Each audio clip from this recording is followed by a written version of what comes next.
Hello বন্ধুরা, বাংলা নিউজে আপনাকে স্বাগত। শুরুতে সংবাদের শিরোনাম, পরে বিস্তারিত জানিয়ে দেব আমাদের হাতে থাকা সর্বশেষ গুরুত্বপূর্ণ আপডেট বাংলা সংবাদ।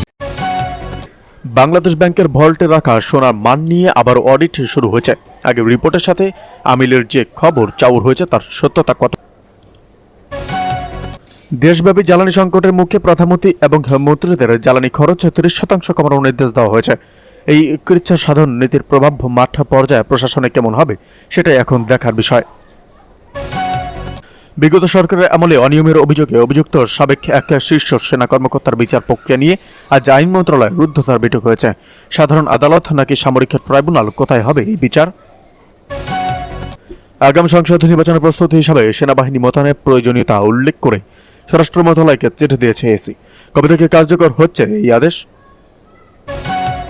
আওয়ামী লীগ কি নতুন নামে ফিরেছে গুঞ্জন তুঙ্গে? আইনি জটিলতা এড়াতে আওয়ামী লীগের তরুণ একটি অংশ নতুন একটি রাজনৈতিক প্ল্যাটফর্ম তৈরির চেষ্টা করছে। সিনিয়র নেতারা কি এই প্রস্তাবে সায় দেবেন? মাদ্রাসা শিক্ষার আধুনিকায়ন নিয়ে ওলামা মোশায়েখদের সাথে বৈঠক। কওমি ও আলিয়া মাদ্রাসা শিক্ষা ব্যবস্থাকে মূলধারায় আনতে আলেমদের সাথে আজ সচিবালয়ে দীর্ঘ বৈঠক অনুষ্ঠিত হয়েছে। মত পার্থক্য কি মিটছে? বান্দরবান সীমান্তে ওপার থেকে আসা গোলায় আতঙ্কিত স্থানীয়রা। বিজিবির পক্ষ থেকে করা ভাষায় প্রতিবাদ জানানোর পর সীমান্তে উত্তেজনা এখন চরমে। রাষ্ট্র সংস্কার কমিশনের সুপারিশ আমূল বদলে যাচ্ছে সিভিল সার্ভিস। বিসিএস ক্যাডারের সার্ভিসে নিয়োগ ও পদোন্নতি প্রক্রিয়ায় বড় ধরনের পরিবর্তনের সুপারিশ করেছে রাষ্ট্র সংস্কার কমিশন। মেধার মূল্যায়নে কি নতুন মাপকাঠি থাকছে? জামায়াতকে পাকিস্তানি বাহিনী দেশীয় সহযোগী দলের নাম রেখে জম্মুকা বিল পাস। মুক্তিযুদ্ধের সময় পাকিস্তানি হানাদার বাহিনীর দেশীয় সহযোগীদের তালিকায় তৎকালীন মুসলিম লীগ, জামায়াতে ইসলামী ও নেজামে ইসলাম পার্টির নাম বহাল রেখে জাতীয় মুক্তিযোদ্ধা কাউন্সিল অর্থাৎ জুমুকা আইন সংশোধনের বিল জাতীয় সংসদে পাশ হয়েছে। এতে জামায়াতের পক্ষ থেকে আপত্তি জানিয়ে বক্তব্য তুললেও তবে তাদের জোটের সঙ্গী এনসিপি পক্ষ থেকে এই বিলের কোনো আপত্তি নেই বলে স্পিকারকে লিখিতভাবে জানানো হয়। বৃহস্পতিবার সংসদের বৈঠকে বিলটি উত্থাপন করেন মুক্তিযুদ্ধ বিষয়ক মন্ত্রী আহমেদ আজম খান। পরে বিলটি কণ্ঠভোটে পাশ হয়।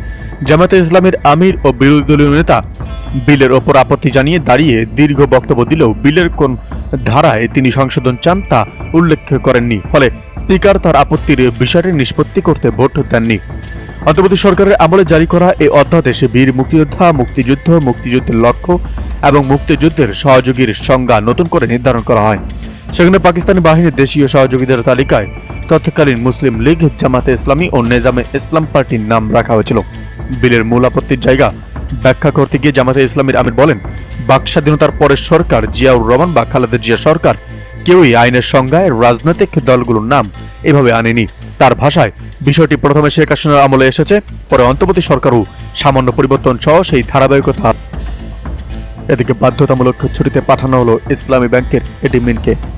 ইসলামী ব্যাংক বাংলাদেশ লিমিটেডের ব্যবস্থাপনা পরিচালক ও প্রধান নির্বাহী কর্মকর্তা মোহাম্মদ ওমর ফারুক খানকে 1.5 মাসের বাধ্যতামূলক ছুটিতে পাঠানো হয়েছে। রোববার অনুষ্ঠিত ব্যাংকটির পরিচালনা পর্ষদের সভায় এ সিদ্ধান্ত নেওয়া হয়, যা সোমবার থেকে কার্যকর হবে। সংশ্লিষ্ট সূত্র জানিয়েছে, বাংলাদেশ ব্যাংকের নির্দেশনার পরিপ্রেক্ষিতে এই পদক্ষেপ নেওয়া হয়েছে। সাধারণত কোনো ব্যাংকের এমডিকে অপসারণ বা পরিবর্তনের ক্ষেত্রে পর্যালোচনা পর্ষদ কেন্দ্রীয় ব্যাংকের অনুমোদন চেয়ে থাকে। তবে এক্ষেত্রে সরাসরি নির্দেশনা ভিত্তিতে তাকে ছুটিতে পাঠানো হয়েছে বলে জানা গেছে। মোহাম্মদ ওমর ফারুক খান গত বছরের আগস্টে এমডি হিসেবে দায়িত্ব নেন। তিনি 1986 সালে ইসলামী ব্যাংকে যোগ দেন এবং দীর্ঘ কর্মজীবনে ট্রেজারি, বৈদেশিক বাণিজ্য ও কর্পোরেট বিনিয়োগ সহ গুরুত্বপূর্ণ বিভিন্ন বিভাগে দায়িত্ব পালন করেছেন। প্রায় 4 দশকের অভিজ্ঞ এই ব্যাংকার ইনস্টিটিউট অফ ব্যাংকার্স বাংলাদেশের ডিপ্লোমেট অ্যাসোসিয়েটেড। এদিকে তার অনুপস্থিতিতে ব্যাংকের অতিরিক্ত ব্যবস্থাপনা পরিচালক মোহাম্মদ আলতাফ হোসেন ভারপ্রাপ্ত এমডি হিসাবে দায়িত্ব পালন করবেন বলে জানিয়েছেন সংশ্লিষ্ট এক ঊর্ধ্বতন কর্মকর্তা। এদিকে চিনিকলের জমি নিজেদের দাবি করে আন্দোলন, সংঘর্ষে আহত 3। গাইবান্ধার গোবিন্দগঞ্জের চিনিকলের জমির মালিকানা ফেরতের দাবিতে আন্দোলনরত দুপক্ষের মধ্যে সংঘর্ষের ঘটনা ঘটেছে। এতে নারী সহ 3 জন আহত হয়েছেন।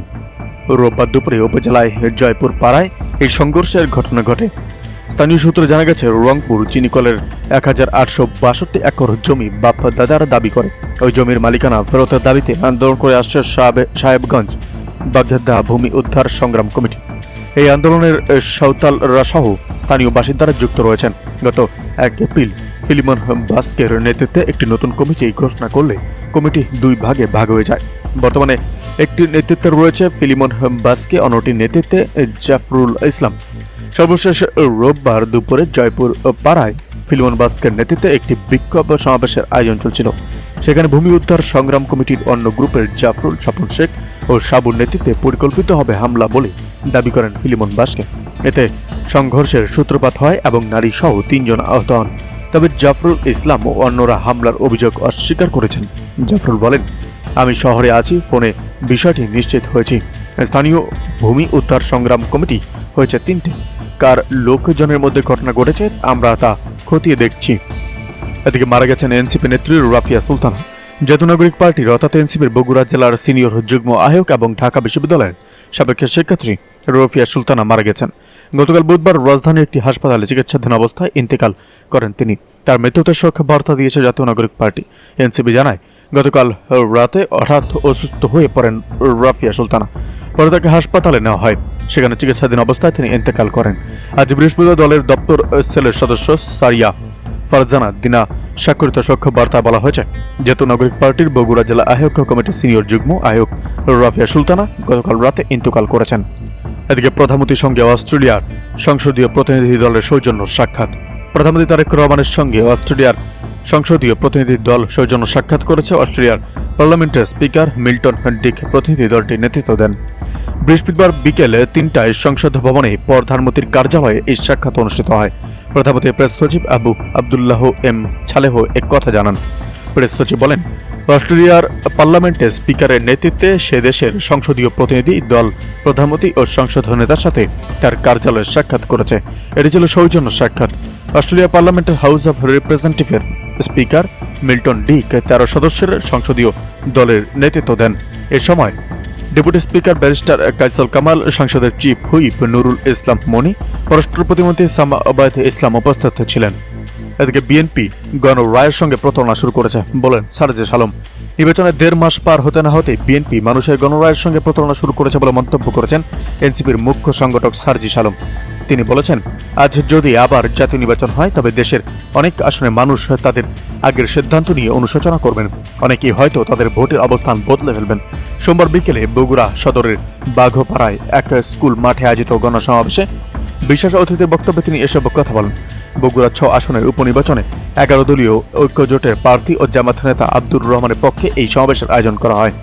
বগুড়া 6 আসনটি ছেড়ে দেওয়ায় তারেক রহমানের সমালোচনা করে সারজিস আলম বলেন, এখনকার মানুষ মন খুলে তাদের উত্তরসূরি তারেক রহমানকে ভোট দিয়েছিলেন, কিন্তু 2টি আসনের মধ্যে একটি বেছে নেওয়ার সময় তিনি তার পূর্বসূরিদের জন্মভূমির আসন বগুড়াকে ছেড়ে দিয়েছেন। এই একটি কারণেই এই আসনে মানুষের এখন অন্য মার্কায় ভোট দিয়ে বিজয়ী হওয়ার জন্য যথেষ্ট। বিএনপি তাদের ঘোষিত 31 দফা ও সংবিধান সংস্কারের প্রতিশ্রুতির সঙ্গে প্রতারণা করেছে উল্লেখ করে সারজিস বলেন, যারা কাগজে কলমে এক কথা বলে আর বাস্তবে অন্য কথা বলে তাদের বিশ্বাসযোগ্যতা নিয়ে প্রশ্ন ওঠে। ঋণ খেলাপিদের